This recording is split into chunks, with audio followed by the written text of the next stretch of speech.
Hello students, आप सबको अपने चैनल साइंस जंक्शन में एक और नए वीडियो के साथ स्वागत करती हूं। आज का ये वीडियो क्लास 10th का एनसीईआरटी साइंस अध्याय 13 ऊर्जा के स्रोत यानी सोर्स ऑफ एनर्जी, इसका हम पिछले अध्याय में पिछले वीडियो में हम इसका कंप्लीट थ्योरी देख चुके हैं। आज की वीडियो में हम इसका कंप्लीट प्रश्न उत्तर देखेंगे, चाहे वो अध्याय के बीच का प्रश्न उत्तर हो या फिर अभ्यास का प्रश्न उत्तर हो। इन सभी प्रश्नों को हम एक ही वीडियो में इकट्ठा देखेंगे, ठीक है ना। जैसे पिछले वीडियो में इसका थ्योरी जो बताएं, तो बिल्कुल आप चाहे एनसीईआरटी पढ़ रहे हैं, किसी भी एग्ज़ाम की तैयारी कर रहे हैं या फिर आप बिहार बोर्ड से हैं, तो ये वीडियो जो है वो आपके लिए काफ़ी हेल्पफुल होगा, क्योंकि हम बुक से जो है वो टॉपिक एनसीईआरटी इसी बुक से जो है उसका हर टॉपिक जो है पॉइंट टू पॉइंट नोट्स तैयार करके देते हैं, ताकि आपको जो है वो कम समय में अच्छी तैयारी कर पाइएगा और एग्ज़ाम में जो है अच्छा परफॉर्मेंस मतलब एग्ज़ाम में सॉल्व करने में काफ़ी हेल्पफुल होगा, ठीक है। क्योंकि बुक से जो है वो समझने में थोड़ा सा कठिनाई होती है, इसीलिए जो है आपके लिए सरल करने के लिए जो हम पॉइंट टू पॉइंट नोट्स तैयार करके देते हैं और 100% कंटेंट देते हैं, ताकि जो है आप एक बार मेरा वीडियो ट्रस्ट करके पढ़िए तो आपको 100% कंटेंट मिलेगा, आपको किसी और वीडियो को देखने की आवश्यकता नहीं हो। हम कोशिश करते हैं कि जो भी थ्योरी पार्ट देखें उसके बाद जो भी प्रश्न उत्तर देखें, तो ये दोनों मिला के जो है आपका इससे रिलेटेड यानी कि चैप्टर से रिलेटेड जो भी प्रश्न होगा वो छूटने की संभावना बहुत कम ही रहेगा। तो चलिए बिना देरी के शुरू करते हैं ऊर्जा के स्रोत, ठीक है ना। हम पढ़ चुके हैं ऊर्जा क्या है, ऊर्जा की आवश्यकता कहाँ है, उसका क्या क्या ऊर्जा है, नवीकरणीय ऊर्जा, ऊर्जा के वैकल्पिक और विकल्पिक, ठीक है ना। आज हम इसका प्रश्न देखेंगे, पेज नंबर 273 है ना। पेज नंबर 273 का प्रश्न देखेंगे सबसे पहले कि ऊर्जा का प्रश्न नंबर 1, ऊर्जा का उत्तम स्रोत किसे कहते हैं, ठीक है ना। यानी कि ऊर्जा का सबसे अच्छा स्रोत क्या है। तो इसका हम थ्योरी पार्ट में पढ़े थे कि ऊर्जा के उत्तम स्रोत के लक्षण या फिर क्या है, तो इसका आंसर यही हो जाएगा कि प्रति एकांक द्रव्यमान अधिक कार्य करे, यानी कि कहने का अर्थ है कि जिसका उच्च कैलोरीफिक मान अधिक होता है उसकी जो है ऊर्जा उत्तम स्रोत मानी जाती है, ठीक है ना। प्रति एकांक द्रव्यमान में अधिक कार्य करे, ठीक से अधिक। फिर है दूसरा, सस्ता एवं सरलता से सुलभ हो, यानी कि सस्ता भी हो और आसानी से उपलब्ध भी हो, सरलता से सुलभ हो, ठीक है ना। तीसरा है भंडारण तथा परिवहन में आसान हो, यानी कि उसको स्टोर करने में और परिवहन में से एक स्थान से दूसरे स्थान में ले जाने के लिए भी आसान हो। चौथा है कि प्रयोग करने में आसान तथा सुरक्षित हो, यानी कि जब उसको हम यूज करेंगे उसमें भी आसान तथा सुरक्षित हो। फिर पांचवा है पर्यावरण को जो प्रदूषित ना करे। इस 5 पॉइंट से पता चलता है कि ऊर्जा के उत्तम स्रोत के लक्षण है, ठीक है ना। इन 5 उसमें गुण होना चाहिए, ठीक है। तो ये फर्स्ट क्वेश्चन का आंसर था। दूसरा है उत्तम ईंधन किसे कहते हैं, उत्तम ईंधन, ठीक है ना। ये ऊर्जा के स्रोत था। अब उत्तम ईंधन हो जाएगा कि वह ईंधन क्या है कि वह पदार्थ जो जलने पर उष्मा तथा प्रकाश देता है ईंधन कहलाते हैं। जैसे कि हम खाना बनाने के लिए गैस यूज करते हैं, लकड़ी जलाते हैं, कोयला जलाते हैं, तो ये सभी क्या है, ईंधन है। इससे क्या मिलता है, जलने पर उष्मा तथा प्रकाश देता है, उसी को क्या कहेंगे, ईंधन कहेंगे। अब अच्छे ईंधन के गुण, उत्तम ईंधन किसे कहते हैं या फिर अच्छे ईंधन के गुण, तो है क्या, इसका भी वही है कि उच्च कैलोरीफिक मान अधिक हो, ठीक है ना, अधिक धुआं या हानिकारक गैसें उत्पन्न ना करे। तीसरा है माध्यम ज्वलन ताप होना चाहिए। चौथा है सस्ता वो आसानी से उपलब्ध हो। पांचवा है आसानी से जले। छठा है भंडारण वो परिवहन में आसानी हो, ठीक है ना। अच्छे ईंधन के ये विशेषताएं हैं, गुण है, ठीक है ना। तो ये प्रश्न नंबर 2। अब तीसरा है कि यदि आप अपने भोजन को गर्म करने के लिए किसी भी ऊर्जा स्रोत का उपयोग कर सकते हैं तो आप किसका उपयोग करेंगे और क्यों। यानी कि यदि आपको बोला जाएगा कि भोजन गर्म करें और आपके पास सभी उपलब्ध है ईंधन के, तो आप किसे यूज करेंगे और क्यों यूज करेंगे, उसका कारण भी बताना है और क्या चूज किए हैं उसको भी बताना है।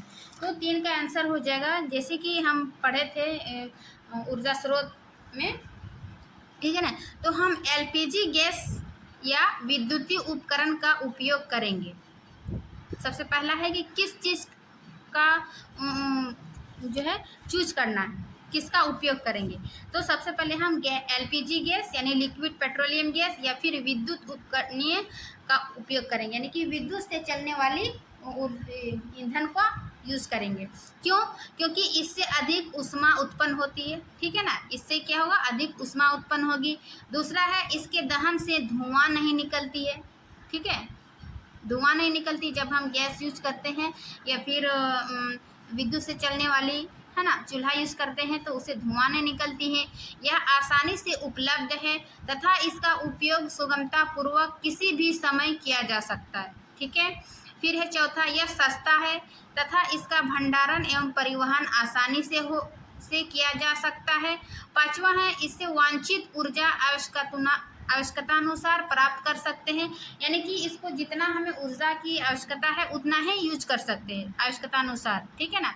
उसको यानी कि वोल्टेज को जैसे गैस चूल्हा को एलपीजी गैस जब हम चलाते हैं तो उसका लो को कम या ज़्यादा कर सकते हैं। उसी प्रकार विद्युत से चलने वाली हीटर को भी हम चूल्हा को भी हम हीटर या चूल्हा दोनों को भी हम क्या कर सकते हैं, उसमें वोल्टेज के आवश्यकता अनुसार कम या ज़्यादा कर सकते हैं। तो ये सभी इसका लाभ है, इसीलिए हम इसका एलपीजी या फिर विद्युत उपकरण का उपयोग करेंगे, ठीक है ना। उसका कारण देना था तो हम दिए कि क्यों। अब प्रश्न नेक्स्ट पेज का देखते हैं 79 का 279 क्या है कि जीवाश्म ईंधन की क्या हानियां हैं। फर्स्ट क्वेश्चन, जीवाश्म ईंधन की क्या हानियां हैं। तो जब हम जीवाश्म ईंधन पढ़ रहे थे तो वहाँ पर ये हानियां इसका देखे कि क्या हानियां हैं, ठीक है ना। जीवाश्म ईंधन देखे कि जीवाश्म से प्राप्त होने वाले जैसे कोयला, पेट्रोलियम, ये सभी क्या है, जीवाश्म ईंधन है, ठीक है ना। इसको लाखों वर्षों लग जाते हैं इसको बनने में, जीवाश्म ईंधन का, ठीक है ना। तो अब इसका हानियां क्या है, ठीक है। तो पहला पॉइंट है कि जीवाश्म के जलने से इसमें जो है गैस निकलती है, जैसे कोयला और पेट्रोलियम, ये क्या है, जीवाश्म ईंधन। इसको जलाने से जो गैसें निकलती है जैसे कार्बन डाइऑक्साइड, नाइट्रोजन एवं सल्फर के ऑक्साइड, ये सभी क्या है, वायु को प्रदूषित करती है, ठीक है ना। वायु को प्रदूषित करती है और ये वायु को प्रदूषण होने से ये अम्ल वर्षा के कारण भी बनते हैं जो जल एवं मृदा के संसाधनों को प्रभावित करती है। ये क्या है कि जीवाश्म ईंधन के जलने से जो गैस निकलती है वो पर्यावरण को के लिए हानिकारक है, जो पर्यावरण में अम्ल वर्षा के साथ मिलकर क्या करते हैं, जल एवं मृदा के संसाधनों को प्रभावित करती है, ठीक है। और दूसरा पॉइंट है कि इससे जो उत्पन्न कार्बन डाइऑक्साइड जो है वो ग्रीन हाउस प्रभाव को उत्पन्न करती है जिससे कि धरती पर अत्यधिक गर्मी हो जाती है। जब हमारी पृथ्वी पर कार्बन डाइऑक्साइड की मात्रा अधिक बढ़ जाएगी तो ये क्या होगा, ग्रीन हाउस प्रभाव के लिए जिम्मेवार है। तो ये जो जीवाश्म ईंधन से उत्पन्न कार्बन डाइऑक्साइड गैस है ये क्या करेगा, ग्रीन हाउस प्रभाव को बढ़ावा देता है। क्योंकि कार्बन डाइऑक्साइड की मात्रा अधिक हो जाएगी तो वो क्या होगा, पृथ्वी अत्यधिक गर्मी हो जाती है, ठीक है ना। ये पहला था। दूसरा क्या है, हम ऊर्जा के वैकल्पिक स्रोतों की ओर क्यों ध्यान दे रहे हैं, यानी कि ऊर्जा का जो वैकल्पिक स्रोत है, देखिए ऊर्जा के स्रोत में हम बताए थे कि दो स्रोत है, एक पारंपरिक, दूसरा है वैकल्पिक या फिर जिसको गैर पारंपरिक स्रोत, ठीक है ना। तो इसका उपयोग जब पारंपरिक स्रोत का यूज़ कर रहे हैं तो गैर पारंपरिक स्रोत का क्यों आवश्यकता होगी उसको बताना है, क्यों हम ध्यान दे रहे हैं, ठीक है ना। तो इसका आंसर हो जाएगा कि जब हम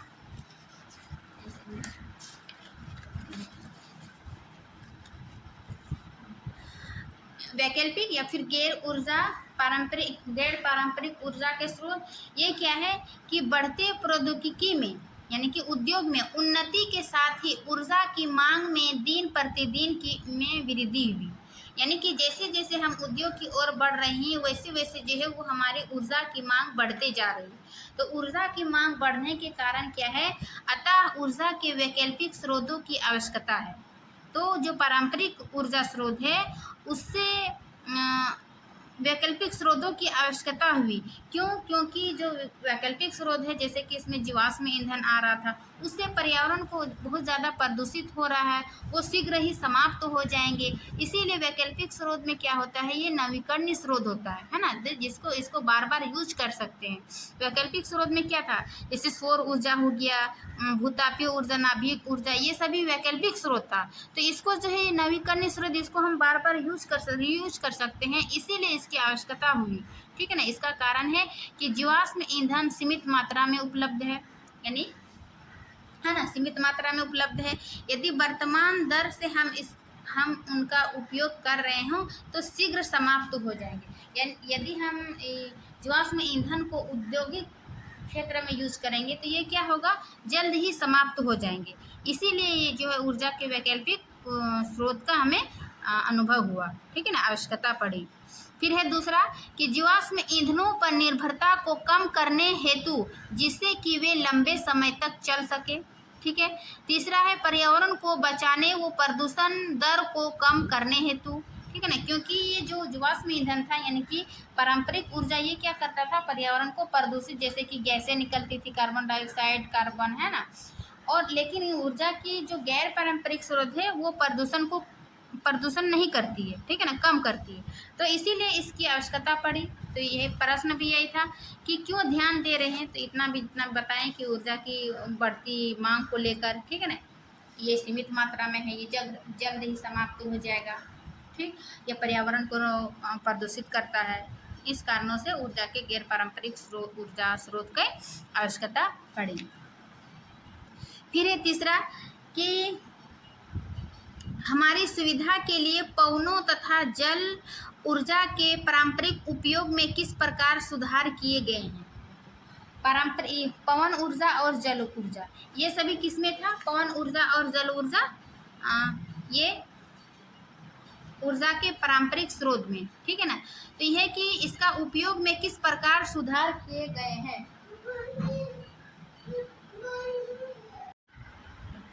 3 नंबर कि हमारी सुविधा के लिए पवनों तथा जल ऊर्जा के पारंपरिक उपयोग में किस प्रकार सुधार किए गए हैं। तो ये जो पवन ऊर्जा और जल ऊर्जा है, ये ऊर्जा के पारंपरिक स्रोत के उदाहरण है। तो इसमें बोल रहा है कि इसका उपयोग में किस प्रकार सुधार किए गए। ठीक है ना। तो 3 नंबर का आइए जानते हैं। पहला पॉइंट कि किसी एक पवन चक्की द्वारा उत्पन्न विद्युत बहुत कम होती है, यानी कि एक पवन द्वारा जो है वो विद्युत बहुत कम उत्पन्न होती है। इसलिए जो है इसमें कई पवन चक्की एक साथ इकट्ठा करके उसको बनाया जाता है, जिसका व्यापारिक उपयोग नहीं हो सकता है। अतः किसी विशाल क्षेत्र में बहुत सी पवन चक्कियाँ लगाई जाती है ना, यानी कि व्यापारिक उपयोग के लिए बहुत सी पवन चक्कियाँ लगाई जाती है तथा इन्हें युग्मित कर लिया जाता है, जिसके कारण प्राप्त कुल ऊर्जा सभी पवन चक्कियों द्वारा उत्पन्न विद्युत ऊर्जाओं के योग के तुल्य हो जाती है। तो सभी एक जगह इकट्ठा मिलकर क्या होता है, उसको व्यापारिक उपयोग में उसका यूज़ किया जा सकता है। तो ये पवन चक्की। दूसरा है जल विद्युत। जल विद्युत उत्पन्न करने हेतु नदियों के बहाव को रोककर बड़े बड़े जलाशयों में जल एकत्र करने के लिए ऊंचे ऊंचे बांध बनाए जाते हैं। यानी कि जल विद्युत कैसे प्राप्त कर सकते हैं कि उसको सबसे पहले जो नदी से बहाव हो रहे उस पानी को बड़े बड़े बांध बनाया जाता है, उसको नदियों से ऊपर ऊंचे ऊंचे बांध बनाए जाते हैं, और फिर बांध के ऊपरी भाग से पाइपों द्वारा जल बांध के आधार के पास स्थापित टरबाइन के ब्लेडों पर मुक्त रूप से गिराया जाता है। यानी ऊंचे ऊंचे बांध पर उसमें पाइप लगाकर टरबाइन लगा दिया जाता है, और इस प्रकार टरबाइन के ब्लेड घूर्णन गति से और जनित्र द्वारा विद्युत उत्पादन होता है। जैसे जैसे टरबाइन घूमता है उसमें क्या होता है, विद्युत जनित्र के द्वारा विद्युत उत्पादन होने लगता है। तो ये पवन चक्की और ये जल विद्युत का प्रोसेस था कि उसमें पारंपरिक उपयोग में किस प्रकार सुधार किए जाते हैं। तो ये देखें कि इस प्रकार ये सुधार किए जाते हैं। 3 का 2 पॉइंट, पवन चक्की और ये जल विद्युत ऊर्जा। ठीक है। अब नेक्स्ट पेज में देखते हैं। नेक्स्ट पेज प्रश्न है 285 का। पहला है कि सौर कुकर के लिए कौन सा दर्पण है ना, उत्तल अथवा समतल सर्वाधिक उपयुक्त होता है।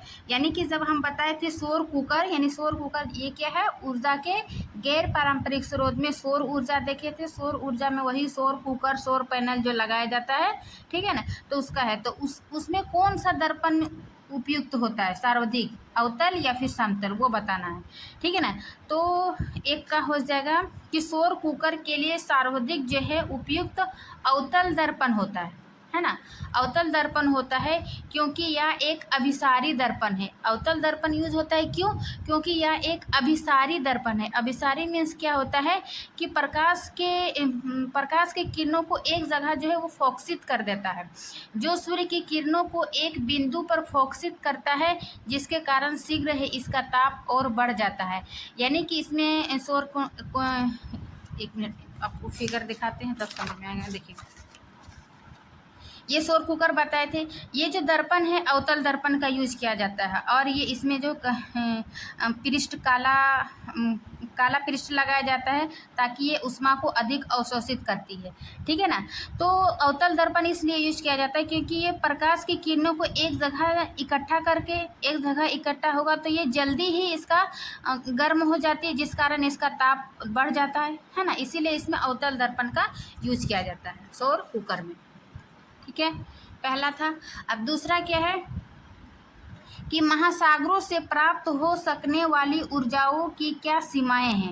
यानी कि महासागर में जो ऊर्जा स्रोत क्या है, प्राप्त हो सकने वाली ऊर्जाओं की सीमाएं क्या है। जो महासागर से ऊर्जा की क्या क्या हो रही थी, जैसे ज्वारी तरंग, है ना, समुद्र से ऊर्जा, ज्वारी तरंग, महासागरीय तरंग, ये सभी क्या है, समुद्र से प्राप्त ऊर्जा। तो इसकी उस ऊर्जाओं की क्या सीमाएं हैं, है ना, वो बताना है।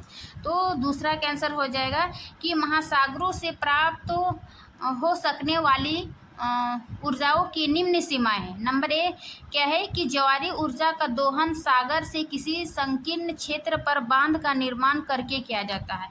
यानी कि समुद्र से जो ज्वारी ऊर्जा हो रही थी उसको किसी एक क्षेत्र पर बांध का निर्माण करके किया जाता था, परंतु इस प्रकार के स्थान बहुत कम हैं जहां बांध बनाए जा सकते हैं। यानी कि समुद्र में ज्वारी ऊर्जा प्राप्त करने के लिए बहुत कम ही स्थान है जहां पर बांध बनाया जा सकता है। तो ये इसकी सीमा है। फिर दूसरा है कि तरंग ऊर्जा का वहीं पर व्यवहारिक उपयोग हो सकता है जहाँ तरंगे अत्यधिक प्रबल हो। यानी कि तरंग ऊर्जा उसी स्थान पर होगा, ऊर्जा उत्पन्न होगा जहाँ पर अत्यधिक प्रबल, मतलब जहाँ पर अत्यधिक तरंग उत्पन्न हो रही है वहीं पर तरंग ऊर्जा जो है अत्यधिक होगा। फिर तीसरा है कि ऊर्जा संयंत्र यानी प्लांट के निर्माण की लागत बहुत अधिक है। यानी कि ये ज्वारी ऊर्जा, तरंग ऊर्जा, ये सबका प्लान निर्माण में लागत बहुत अधिक है और इनके द्वारा ऊर्जा उत्पादन की दक्षता का मान बहुत कम है, ठीक है ना। फिर है चौथा, समुद्र में या समुद्र के किनारे स्थित विद्युत ऊर्जा संयंत्र के रखरखाव उच्च स्तरीय होनी चाहिए, अन्यथा इसके क्षरण की संभावना बहुत अधिक बढ़ जाती है। तो ये सब महासागरीय द्वारा जो ऊर्जा प्राप्त करते हैं इसकी सीमाएं थी, ठीक है ना। अब हम अगला प्रश्न देखते हैं कि भूतापीय ऊर्जा क्या होती है। यानी कि भूतापीय ऊर्जा क्या था, ये ऊर्जा के गैर पारंपरिक स्रोत था भूतापीय ऊर्जा, ठीक है ना। भूतापीय ऊर्जा, नाभिकीय ऊर्जा। तो भूतापीय ऊर्जा क्या है, देखिए हम यहाँ दूसरा नंबर बताए थे कि देखिए भूतापीय ऊर्जा, एक मिनट,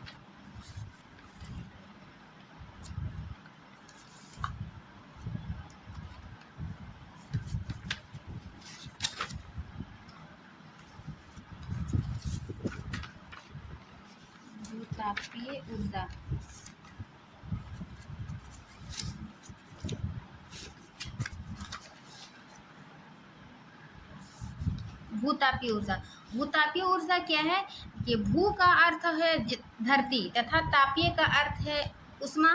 तो इस प्रकार पृथ्वी, है ना, पृथ्वी के या भू के गर्म होना भूतापीय ऊर्जा। तो पृथ्वी के तप्त स्थानों पर भूगर्भ में उपस्थित उष्मीय ऊर्जा को भूतापीय ऊर्जा कहते हैं, ठीक है ना। अब जब भूमिगत जल तप्त स्थलों के संपर्क में आता है तो भाप उत्पन्न होती है, और जब यह भाप चट्टानों के बीच में फंस जाती है तो इसका दाब जो है वो बढ़ जाता है, ठीक है।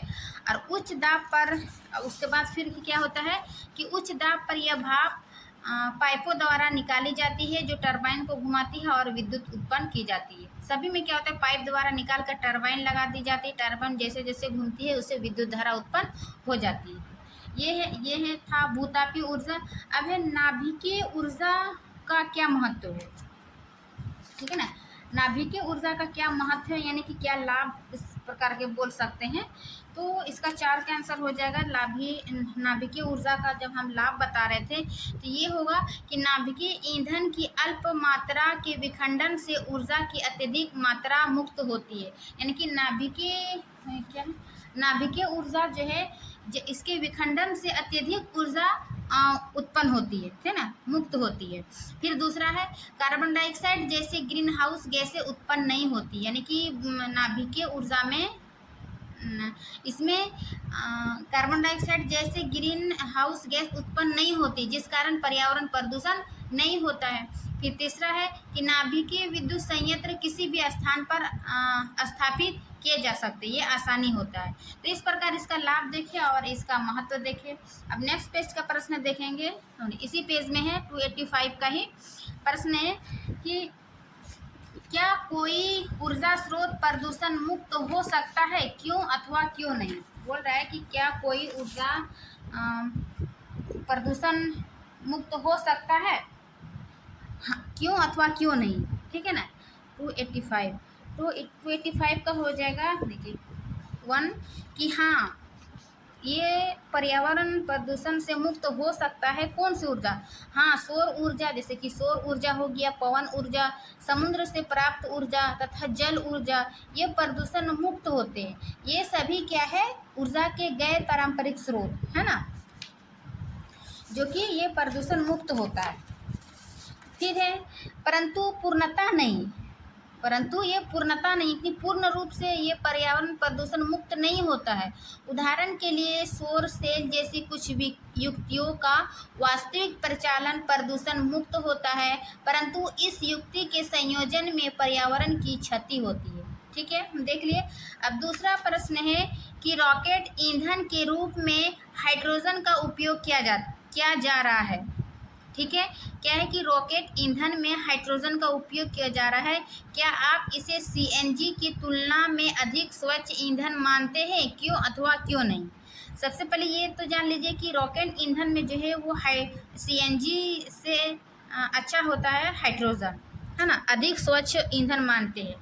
तो वो बताना है क्यों और क्यों नहीं। तो इसका मानेंगे कि हाँ हाइड्रोजन जो है वो सीएनजी की तुलना में स्वच्छ ईंधन है। पहला पॉइंट कि हाइड्रोजन ईंधन जो है वो सीएनजी की तुलना में स्वच्छ ईंधन है, क्योंकि हाइड्रोजन के दहन से केवल जल उत्पन्न होता है, जबकि सीएनजी में उपस्थित मीथेन के दहन से कार्बन डाइऑक्साइड जैसे ग्रीन हाउस गैस उत्पन्न होती है। यानी कि सीएनजी में उपस्थित जो मीथेन गैस है उससे दहन होने से carbon dioxide green house gas उत्पन्न होती है, जबकि हाइड्रोजन में केवल जल उत्पन्न होता है। तो ये अधिक सीएनजी से अधिक स्वच्छ है हाइड्रोजन गैस, है ना। तो इस प्रकार इसका व्याख्या हो गया 2 नंबर।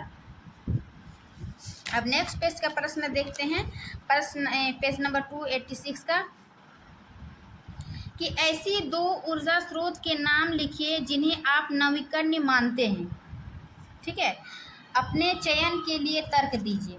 तो नवीकरणीय क्या ऊर्जा क्या था, है ना, ऊर्जा के स्रोत के आधार पर नवीकरणीय और अनवीकरणीय में बांटे थे। तो जो लंबे समय तक समाप्त नहीं होते, है ना, यानी कि इसका बार बार प्रयोग कर सकते हैं नवीकरणीय ऊर्जा का। तो अपने चयन के लिए तर्क दीजिए। ऐसे 2 ऊर्जा के नाम लिखिए जिन्हें आप नवीकरणीय मानते हैं। ठीक है ना। तो पेज 1 का हो जाएगा नवीकरणीय ऊर्जा के 2 स्रोत में हम पहला मान लेते हैं कि सौर ऊर्जा, यानी कि जो सूर्य से प्राप्त होता है।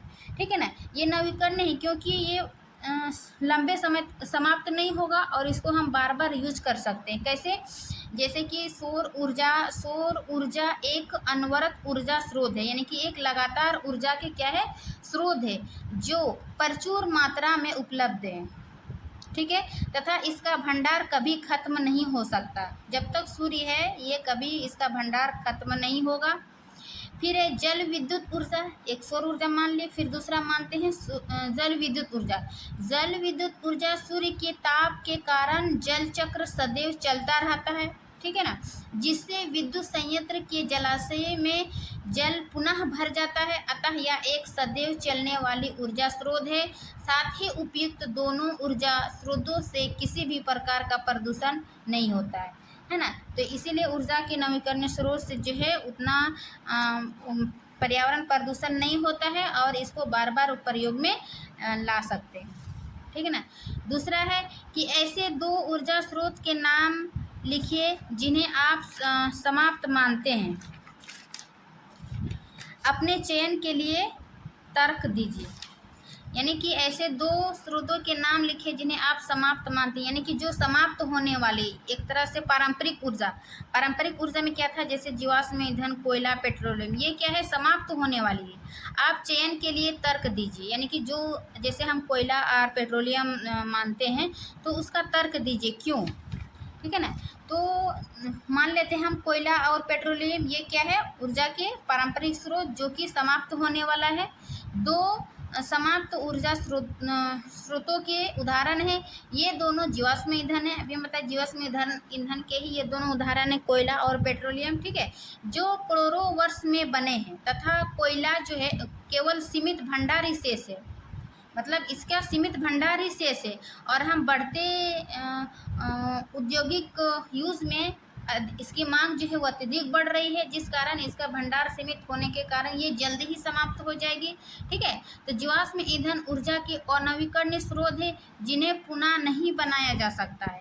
यदि इस तरह इनका उपयोग करते रहेंगे तो इनका भंडार शीघ्र ही समाप्त हो जाएगा। इसीलिए हम ऊर्जा के नवीकरणीय स्रोत का यूज करते हैं। तो ये था इसका दो उदाहरण, कोयला और पेट्रोलियम की दो ऊर्जा स्रोत का जिन्हें आप समाप्त मानते हैं। अपने चयन के लिए तर्क दीजिए, ठीक है ना। उसके बाद ये बीच बीच का जितना भी प्रश्न था ये सभी समाप्त होता है। अब हम अभ्यास के प्रश्नों को देखेंगे, ठीक है। अभ्यास का प्रश्न पहला क्या है, ऑब्जेक्टिव है कि गर्म जल प्राप्त करने के लिए हम सौर जल तापक का उपयोग किस दिन नहीं कर सकते हैं। देखो, गर्म जल प्राप्त करने के लिए हम सौर जल तापक का उपयोग किस दिन नहीं कर सकते, क्योंकि यहाँ सौर जल तापक है तो जिस दिन सूर्य रहेगा उसी दिन ना हम सौर जल द्वारा जल गर्म करेंगे। तो इसके लिए क्या होगा, धूप वाले दिन में तो गर्म होगा, बादल वाले दिन या फिर गर्म दिन, गर्मी के दिन में भी धूप होगा, या फिर पवनों या वायु वाले दिन। तो इसका सबसे सटीक आंसर होगा बी कि बादलों वाले दिन धूप नहीं होगा तो गर्म जल प्राप्त नहीं कर सकते हैं, ठीक है ना।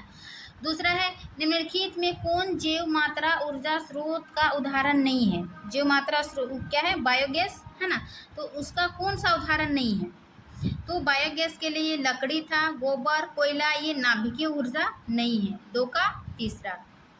फिर है 3 नंबर कि जितने ऊर्जा स्रोत हम उपयोग में लाते हैं, ठीक है, उनमें से अधिकांश सौर ऊर्जा को निरूपित करते हैं, ठीक है। निम्नलिखित में से कौन सा ऊर्जा स्रोत अंततः सौर ऊर्जा में व्युत्पन्न नहीं है, यानी कि सौर ऊर्जा द्वारा क्या इसका उत्पन्न नहीं है। जैसे भूतापीय ऊर्जा हो गया, पवन ऊर्जा, जैव मात्रा, नाभिकीय ऊर्जा, क्योंकि ये भू से संबंधित गर्म है, ये पवन से, ये जैव मात्रा यानी कि बायोगैस, और नाभिकीय ऊर्जा ये इसका दो भारी गैस का टूटने से होता है, ये नाभिकीय ऊर्जा, ठीक है ना। तो ये सौर ऊर्जा से व्युत्पन्न नहीं हो सकता, 3 का सी। अब चौथा नंबर देखते हैं कि ऊर्जा स्रोत के रूप में जीवाश्म ईंधनों तथा सूर्य की तुलना कीजिए और उनमें अंतर लिखिए। यानी कि सौर ऊर्जा और जीवाश्म ईंधन में तुलना करने के लिए बोल रहा है, ठीक है ना। तो चूंकि ये सब हम बताए हैं लेकिन यहाँ तुलना करने बोल रहा है तो इसको इस प्रकार के से तुलना करके लिखना होता है ताकि एग्जामिनर जो है आपको सटीक आंसर से सटीक नंबर में मिलेगा। इस तरह पॉइंट वाइज जब भी कोई चीज़ का तुलना करने के लिए देगा ना, तो आप ऐसे करके लिखिएगा पॉइंट टू पॉइंट, एक नंबर इधर एक नंबर इधर, ठीक है ना। इस प्रकार जो है वो फ्रेश लगेगा और नंबर जैसे 3 नंबर 4 नंबर का रहेगा तो आसानी से नंबर मिल जाएगा। जीवाश्म ईंधन क्या है? ये ऊर्जा के अनवीकरणीय स्रोत तथा समाप्त होने वाले स्रोत है, यानी कि ये ऊर्जा के पारंपरिक स्रोत है जो कि ये समाप्त होने वाली है। जबकि सौर ऊर्जा है जो है ये ऊर्जा के नवीकरणीय तथा असमाप्त स्रोत है, जैसे कि सौर ऊर्जा है ना। फिर है दूसरा, इससे प्रदूषण फैलता है तथा ग्लोबल वार्मिंग बढ़ती है, यानी कि जब जीवाश्म ईंधन जलाते हैं यानी कोयला पेट्रोलियम, इससे जो गैसें निकलती है मीथेन कार्बन डाइऑक्साइड, ये क्या करते हैं ग्लोबल वार्मिंग को बढ़ाती है, यानी कि पृथ्वी को गर्म करती है। जबकि इससे प्रदूषण नहीं होता है तथा पर्यावरण को किसी प्रकार की क्षति नहीं होती ये सौर ऊर्जा द्वारा। फिर तीसरा है कि यह महंगे होते हैं, जीवाश्म ईंधन यह महंगे होते हैं तथा इसका निष्कर्षण कठिन होता है, जबकि यह सस्ता एवं आसानी से उपलब्ध है, ठीक है ना।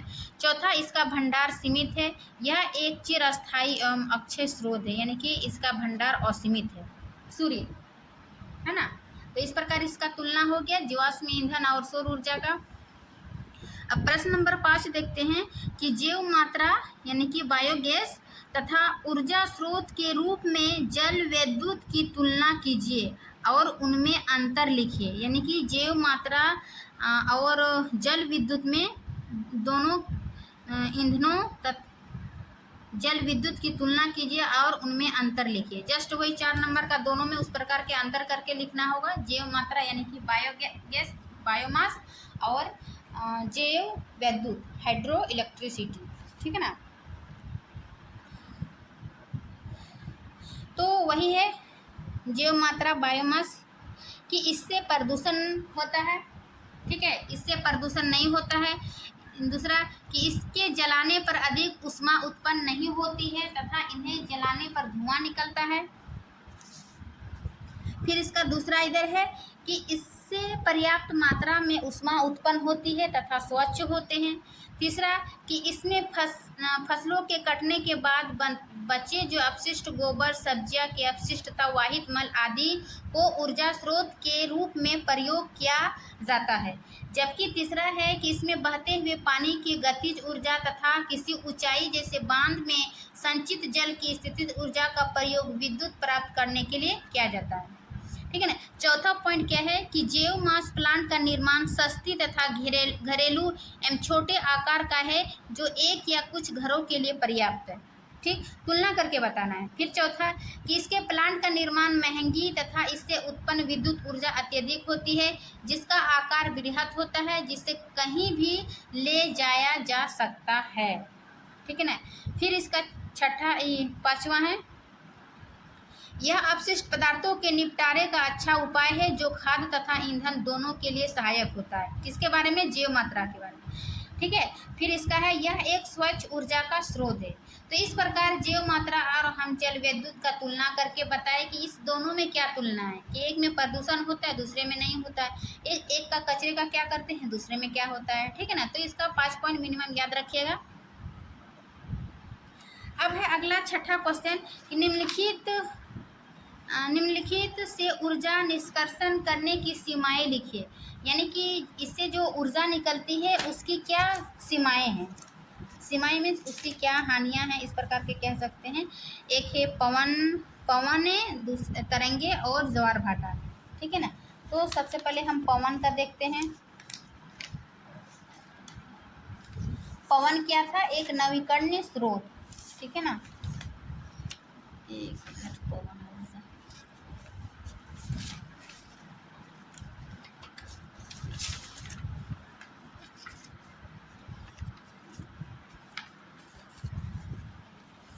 पवन ऊर्जा क्या है, इसकी सीमाएं लिखना है। तो जब हम देखिए ये पवन ऊर्जा बता रहे थे, पवन ऊर्जा क्या है कि ये सूर्य विकिरणों द्वारा भूखंडों तथा जलाशयों के असमान गर्म होने के कारण वायु की गति उत्पन्न होती है तथा पवनों का प्रवाह होता है, ठीक है ना।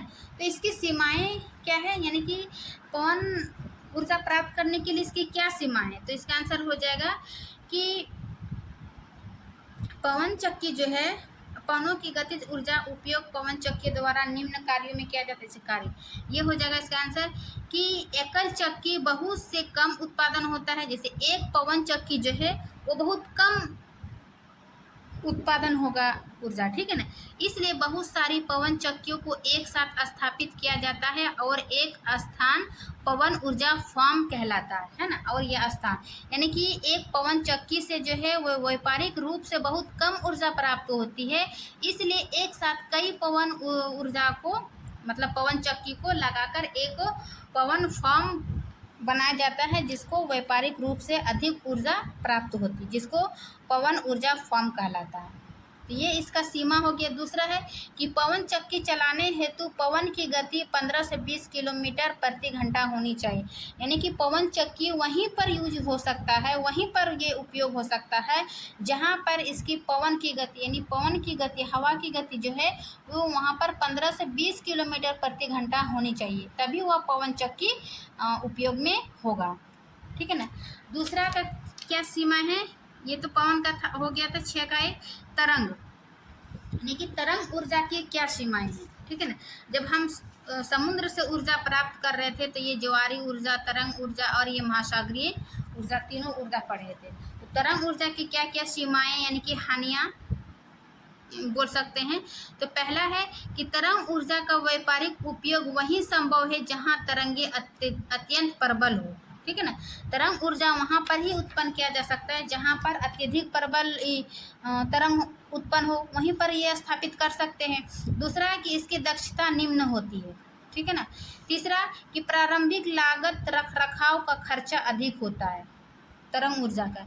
चौथा कि इससे लगातार एक समान विद्युत शक्ति प्राप्त नहीं की जा सकती, यानी कि जैसे जैसे तरंग उत्पन्न होगी वैसे वैसे तरंग ऊर्जा प्राप्त कर सकते, अधिक कम ये लगातार विद्युत शक्ति प्राप्त नहीं की जा सकती थी। ये इसकी सीमाएं हैं। तीसरा क्या है, ज्वार भाटा यानी कि ज्वार भाटा का क्या सीमाएं हैं, यानी कि ज्वारी ऊर्जा। तो इसमें भी जब हम इसका हानियाँ और या फिर सीमाएं बताए थे कि इससे जो ज्वारी ऊर्जा है ना, ज्वार और भाटे के कारण जो उत्पन्न होती है उसको ज्वारी ऊर्जा कहते हैं। तो पहला है कि बांध निर्मित किए जा सकने वाले स्थान सीमित है, यानी कि जहाँ पर ये ज्वार भाटा उत्पन्न होती है वहीं पर ये ज्वारी ऊर्जा उत्पन्न होगी। तो इसका स्थान जहाँ पर ये ज्वारी उत्पन्न होता है वहाँ पर बांध बनाया जाता है। तो बांध निर्मित किए जा सकने वाले स्थान जो है वो सीमित है यानी कम है। फिर है इसकी दक्षता बहुत निम्न है, दूसरा पॉइंट इसकी दक्षता बहुत निम्न है। तीसरा पॉइंट है कि इसके प्लांट की लागत अधिक है, ठीक है ना, यानी कि जहाँ पर ये फॉर्म स्थापित करेगा प्लांट तो उसकी लागत जो है वो अधिक है। फिर चौथा कि ज्वार आने की आवृत्ति कम है अतः इस ऊर्जा का उपयोग सीमित है। ये हो गया इसका हानियाँ या फिर सीमाएं, ज्वार ऊर्जा और तरंग ऊर्जा, और एक हम देखें पवन ऊर्जा, ठीक है ना। अब प्रश्न नंबर 7 देखते हैं कि ऊर्जा स्रोतों का वर्गीकरण निम्नलिखित वर्गों में किस आधार पर करेंगे, यानी कि ऊर्जा के स्रोत का जो वर्गीकरण करेंगे तो वो किस आधार पर करेंगे। क्या नवीकरणीय तथा अनवीकरणीय, समापीय तथा अक्षय, या फिर क्या है, क्या ए तथा बी के विकल्प समान, ठीक है ना। तो जब हम ऊर्जा के स्रोत पढ़ा रहे थे तो इसका 2 विकल्प हम बांटे थे, क्या क्या, एक ऊर्जा के एक बता रहे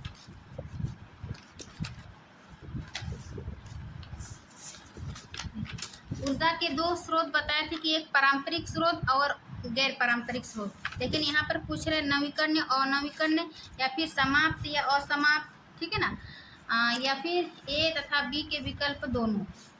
तो इसको हम ए में बांटते हैं, नवीकरणीय तथा अनवीकरणीय, ठीक है ना। ऊर्जा स्रोत के नवीकरणीय और सामान्य स्रोत यानी कि अनवीकरणीय स्रोत, ये क्या था, ऊर्जा के पारंपरिक स्रोत वे स्रोत होते हैं जो किसी न किसी दिन समाप्त हो जाएंगे, जैसे कि जीवाश्म ईंधन, कोयला, पेट्रोलियम, ठीक है। इसे बनाने में जो है वो करोड़ों वर्ष लग जाते हैं, ठीक है ना, और इससे पर्यावरण प्रदूषण होता है। दूसरा क्या है, नवीकरणीय स्रोत की ऊर्जा के वे स्रोत हो जिनका पुनर्जनन हो सकता है, यानी कि पुनः उपयोग कर सकते हैं तथा ये लंबे समय तक समाप्त नहीं होते हैं, जैसे कि सौर ऊर्जा, पवन ऊर्जा, जल ऊर्जा, ठीक है ना, इसको बार बार प्रयोग कर सकते हैं। ठीक, तो ये दो आधार था, नवीकरणीय और अनवीकरणीय में हम बांटेंगे 7 का ए नंबर। ठीक है ना। अब 8 का क्या है कि ऊर्जा के आदर्श स्रोत के क्या गुण होते हैं, यानी कि ऊर्जा के आदर्श स्रोत यानी उत्तम स्रोत के क्या गुण होंगे। तो इसका जो पहला ही प्रश्न बताए थे, बीच का प्रश्न ये हो जाएगा। ऊर्जा के उत्तम स्रोत यानी आदर्श स्रोत के लक्षण क्या है। पहला कि प्रति एकांक द्रव्यमान अधिक कार्य करे, कहने का सेंस है कि उच्च कैलोरीफिक मान जिसका अधिक हो वो अधिक उत्तम स्रोत के ऊर्जा होगा। दूसरा है सस्ता एवं सरलता से सुलभ हो। तीसरा क्या है, भंडारण तथा परिवहन में आसान हो। चौथा क्या है, प्रयोग करने में आसान तथा सुरक्षित हो। पांचवा क्या है, पर्यावरण को प्रदूषित ना करे। ठीक है ना। तो ये सभी गुण हैं ऊर्जा के उत्तम स्रोत के या फिर आदर्श स्रोत, आदर्श ऊर्जा। ठीक है ना। 8 का देखिए। अब हम 9 नंबर देखते हैं कि सौर कुकर का उपयोग करने के लिए क्या लाभ तथा हानियां हैं। अभी हम देखिए कि ऊर्जा के गैर पारंपरिक स्रोत में हम सौर कुकर को देखें। ठीक है ना, तो उसके क्या लाभ और क्या हानियां हैं ये बताना है। क्या ऐसे भी क्षेत्र है जहां सौर कुकरों की सीमित उपयोगिता है। 9 नंबर, तो इसका आंसर देना है कि सौर कुकर के सबसे पहले हम इसका लाभ देखेंगे, फिर उसके हानियां और सीमाएं। ठीक है ना। तो सौर कुकर के लाभ, पहला पॉइंट हो जाएगा कि सौर कुकर के उपयोग से जो है वो पर्यावरण प्रदूषण नहीं होता। क्यों? क्योंकि इसका उपयोग सूर्य ऊर्जा से करते हैं, तो ये प्रदूषण नहीं होगा। दूसरा है कि इस ईंधन की लागत शून्य है ना, सौर ऊर्जा से करते हैं तो इसकी लागत जो है वो शून्य होगा। तीसरा है कि खाना बनाने के बाद राख या अपशिष्ट नहीं बनता है। चौथा क्या है, भोजन का पोषक तत्व नष्ट नहीं होता है। यह सस्ता है एवं इसका इस्तेमाल भी सरल है। सौर कुकर में एक समय में 4 खाद्य पदार्थ पकाए जा सकते हैं, यानी कि सौर कुकर जो डब्बा जैसा बनाया था ना, उसी में एक से अधिक रख कर उसको खाद्य पदार्थ पकाए जा सकते हैं। फिर इसके रख रखाव पर कोई लागत नहीं आती है। तो ये इस प्रकार से इसका सौर कुकर के लाभ है। अब इसका हानियां क्या है, यानी सीमा क्या है कि सौर कुकर द्वारा रात के समय भोजन नहीं पकाया जा सकता है। क्यों? क्योंकि रात के समय सूर्य की प्रकाश नहीं होती, वो सूर्य के प्रकाश से ही ना सौर कुकर काम करेगा, तो रात के समय ये सौर कुकर काम नहीं करेगा। खराब मौसम में सौर कुकर में भोजन नहीं पकाया जा सकता है। खराब मौसम कहने का अर्थ यानी कि जिस दिन धूप नहीं होगी, ठीक है ना, तो धूप नहीं होगी यानी बरसात के दिनों में, है ना, आंधी, तो जिस दिन धूप नहीं होगा तो ये सौर कुकर काम नहीं करेगा। इसमें खाना बनाने की प्रक्रिया धीमी है ना, यानी कि अचानक से जैसे हम गैस में तुरंत खाना बना लेते हैं वैसे तुरंत ये सौर कुकर से खाना नहीं बनेगा, ये धीमी प्रक्रिया है। ठीक है ना। यह हर प्रकार के भोजन बनाने के लिए उपयुक्त नहीं है, जैसे जिसमें बहुत अधिक है ना ईंधन की आवश्यकता होती है, ये उसमें उपयुक्त नहीं है। जैसे सिर्फ तेज धूप में ही इसका उपयोग किया जा सकता है। अधिक उच्च ताप पर खाना बनाना जैसे तलना इत्यादि संभव नहीं है। ये हल्के फुल्के खाने बनाने के लिए यूज किया जाता है। ठीक है ना। तो इस प्रकार ये 9 का लाभ और हानि हो गया। क्या ऐसे भी क्षेत्र जहाँ सौर कुकरों की सीमित उपयोगिता है, यानी कि जैसे जहाँ पर सूर्य की सौर कुकर वहाँ उपयोग नहीं होगा, जहाँ पर खराब मौसम कहने का यहाँ पर सूर्य नहीं होगा। ठीक है ना, यानी बरसात के दिनों में। तो इस प्रकार इसका सौर कुकर के बारे में हम देख लिए। अब प्रश्न नंबर 10 देखते हैं कि ऊर्जा की बढ़ती मांग के पर्यावरणीय परिणाम क्या है, यानी कि ऊर्जा की बढ़ती मांग के लेकर उसके पर्यावरण पर क्या परिणाम होता है। ऊर्जा की खपत को कम करने के उपाय लिखिए। इसके बढ़ती मांग के परिणाम भी लिखना है और ऊर्जा की जो खपत है उसका कम करने के लिए आपको उपाय भी लिखिए। ठीक है ना, लॉन्ग क्वेश्चन है, तो इसके लिए आप इस तरह लिख सकते हैं कि ऊर्जा की बढ़ती मांग की पूर्ति ज़्यादातर जीवाश्म ईंधनों जैसे कि कोयला और पेट्रोलियम द्वारा पूरी की जा सकती है। ठीक है, पूरी की जा सकती है, परंतु ये स्रोत जो है अनवीकरणीय एवं समाप्त है, यानी कि इसको एक ही बार यूज कर सकते हैं और ये समाप्त होने वाली ऊर्जा है। इसके दहन से वायु प्रदूषण होता है, जिससे SO2, NO2 आदि गैसें मुक्त होती है, जिससे अम्लीय वर्षा होती है, जिसके कारण जल तथा मृदा के संसाधन में प्रभावित होते हैं। लोहे की वस्तुएं संचारित हो जाती है, किस कारण? अम्ल वर्षा के कारण। कार्बन डाइऑक्साइड गैसें जो ग्रीन हाउस गैस उत्पन्न करती है, जिससे ग्लोबल वार्मिंग बढ़ जाती है, ठीक है ना। तथा हिम के पिघलने पर समुद्र तल बढ़ जाएगा। हिम कब पिघलेगा? जब हमारे वातावरण में कार्बन डाइऑक्साइड यानी कि ग्लोबल वार्मिंग बढ़ जाएगी तो हिम पिघलने लगेगा, समुद्र तल बढ़ जाएगा। समुद्र तट पर स्थित क्षेत्र तथा टापुओं के डूबने का खतरा बढ़ जाता है। वायुमंडल में कोयले तथा पेट्रोलियम के दहन से अवांछनीय कण जैसे कि सीसा, धूल कण इत्यादि बढ़ जाते हैं। इस तरह हमारे पारिस्थितिक तंत्र के नष्ट हो जाने का भय होता है। यानी कि वही बोल रहे कि ऊर्जा की बढ़ती मांग के पर्यावरणीय परिणाम क्या हो सकते हैं। तो इतना सा हम परिणाम देखें कि हमारे पर्यावरण पर क्या क्या उसका प्रभाव पड़ता है जब हम ऊर्जा का अत्यधिक यूज़ करते हैं, ठीक है ना। अब इसका कम करने के उपाय लिखिए। तो इसको ऊर्जा की खपत को कम करने के उपाय पहला है कि नवीकरणीय ऊर्जा के स्रोतों का उपयोग अधिक से अधिक करना, ठीक है ना। क्योंकि हम देखें पारंपरिक ऊर्जा स्रोत का क्या होता है, उससे पर्यावरण प्रदूषण बढ़ रहा है, ग्लोबल वार्मिंग बढ़ रहा है। इसलिए हम क्या यूज़ करना चाहिए? ऊर्जा के नवीकरणीय स्रोत यानी कि ऊर्जा के गैर पारंपरिक स्रोत, जैसे कि सौर ऊर्जा, पवन ऊर्जा, विद्युत, जल विद्युत ऊर्जा आदि, ठीक है। दूसरा क्या है कि कोयले के स्थान पर ग्रामीण क्षेत्रों में बायोगैस का प्रयोग करना चाहिए। तीसरा क्या है? विद्युत उपकरणों का अनावश्यक रूप से नहीं चलाना चाहिए। चौथा क्या है? सार्वजनिक परिवहन प्रणाली का अधिक से अधिक उपयोग करना चाहिए। पांचवा है वाहनों में CNG का प्रयोग करना चाहिए। छठा है रेड लाइटों पर इंजन बंद कर देना, है ना। यानी कि जब हम ट्रैफिक में खड़े रहते हैं तो रेड लाइट जब तक जली रहती है तब तक जो है हमारे वाहनों में वो इंजन ऑन रहता है। तो इससे अच्छा होगा कि जब तक ट्रैफिक जाम रहता है तब तक वो इंजन बंद करके रखना चाहिए। इससे जो है वो हमारे ईंधन की बचत होती है, ठीक है ना। तो इस प्रकार हम ये 10 प्रश्न नंबर देखें कि ऊर्जा के अधिक मांग पर पर्यावरण पर क्या प्रभाव होता है, उसको खपत कम करने के उपाय भी बताए। तो ये थी ऊर्जा के स्रोत का आज का लास्ट प्रश्न, यानी 10 क्वेश्चन था इसमें अभ्यास का। और जितना भी बीच का प्रश्न था सभी प्रश्न को हम एक साथ बताए हैं ताकि आपको इधर उधर खोजने की आवश्यकता नहीं हो। और यकीन मानिए जो हम अपना आपको नोट से पढ़ाते हैं, इसलिए हम नोट से जो है 100% आपको कंटेंट देते हैं ताकि आपको जो है इससे संबंधित जो भी प्रश्न पूछा जाएगा, चाहे आप BPSC 4 का तैयारी कर रहे हैं या फिर आप किसी भी एग्ज़ाम की तैयारी कर रहे हैं, तो ये वीडियो आपके लिए काफ़ी हेल्पफुल होगा। आप एक बार वीडियो को ज़रूर देखिए, आपको खुद ब खुद उसके बाद आप MCQ बनाइएगा तो आपको खुद पता चलेगा कि जो चैप्टर से संबंधित जितने भी प्रश्न होते हैं उससे जो है वो छूटने की संभावना बहुत ही कम रहती है। तो आशा करती इसी के साथ हम अपना वीडियो समाप्त करती हूँ। आशा करती हूँ कि ये वीडियो आपके लिए अच्छी लगी होगी। अच्छी लगी तो लाइक एंड सब्सक्राइब ज़रूर कीजिए। मिलते हैं नेक्स्ट क्लास में, तब तक के लिए थैंक यू।